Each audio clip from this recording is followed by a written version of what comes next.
तो जो लोग उत्तर प्रदेश में टीचर बनने का सपना देख रहे हैं, उनके लिए एक बहुत बड़ी खबर है।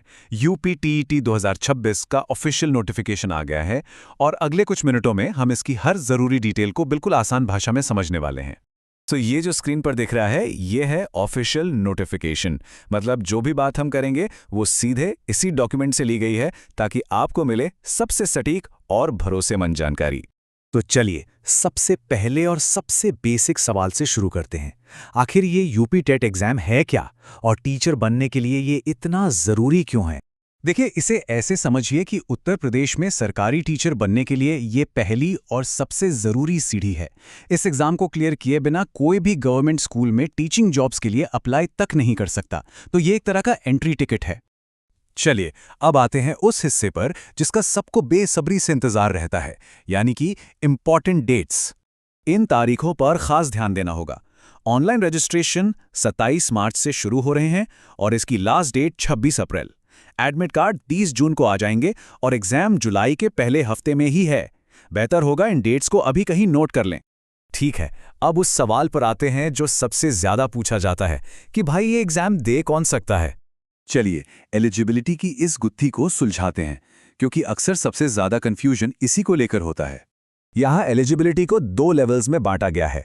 प्राइमरी लेवल यानी क्लास 1 से 5 के लिए ग्रेजुएशन के साथ डीईएड या बीटीसी जैसा 2 साल का डिप्लोमा होना चाहिए, और अपर प्राइमरी यानी क्लास 6 से 8 के लिए कम से कम 50% मार्क्स के साथ ग्रेजुएशन और बीएड की डिग्री होनी चाहिए।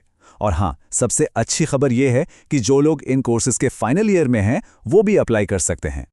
ओके, तो एलिजिबिलिटी तो समझ आ गई। अब जरा और अंदर चलते हैं और देखते हैं कि एग्जाम का स्ट्रक्चर, मतलब उसका पूरा प्लान क्या है। तो पूरे पेपर में कुल 150 मल्टीपल चॉइस सवाल होंगे और इन 150 सवालों को सॉल्व करने के लिए मिलेंगे भी पूरे 150 मिनट। हिसाब बिल्कुल सीधा है, हर सवाल के लिए बस 1 मिनट। मतलब स्पीड यहां पर बहुत मैटर करने वाली है। ये है पेपर 1 का पैटर्न जो प्राइमरी लेवल टीचर्स के लिए है। इसमें 5 सब्जेक्ट्स हैं और सब के सब कंपल्सरी हैं। चाइल्ड डेवलपमेंट, 2 भाषाएं, मैथ्स और एनवायरमेंटल स्टडीज। हर सेक्शन से 30 सवाल आएंगे और हर सवाल 1 नंबर का होगा। और अब यह है पेपर 2 यानी अपर प्राइमरी लेवल का पैटर्न। इसमें पहले 3 सब्जेक्ट्स तो कॉमन है, लेकिन जो चौथा सेक्शन है जो 60 नंबर का है वो कैंडिडेट की अपनी स्पेशलाइजेशन पर डिपेंड करता है। मतलब या तो मैथ्स और साइंस चुनना होगा या फिर सोशल स्टडीज। और अब वो जानकारी जिसका सबको इंतजार रहता है, जो कि एक बहुत बड़ी राहत की बात है। इस एग्जाम में कोई भी नेगेटिव मार्किंग नहीं है। जी हाँ, इसका सीधा सा मतलब ये है कि बिना किसी डर के सारे 150 सवाल अटेम्प्ट किए जा सकते हैं। अच्छा, अब आखिर में ये भी देख लेते हैं कि इस एग्जाम को पास करने के लिए कितने नंबर चाहिए और पास होने का असल में मतलब क्या है। तो पासिंग क्राइटेरिया भी बिल्कुल साफ है। जनरल कैटेगरी के कैंडिडेट्स को 60% यानी 150 में से 90 नंबर लाने होंगे। वहीं जो रिजर्व्ड कैटेगरीज में आते हैं उनके लिए ये 55% है, यानी 150 में से 82 नंबर। हाँ, एक बात यहां पर बिल्कुल साफ साफ समझनी होगी, यूपी टेट पास करने का ये मतलब नहीं है कि नौकरी मिल गई।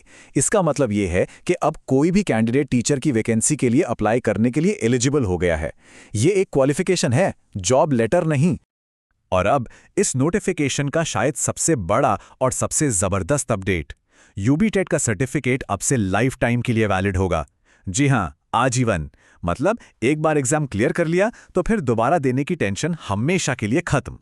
तो तारीखें, एलिजिबिलिटी, एग्जाम का पूरा खाका, सब कुछ अब क्लियर है।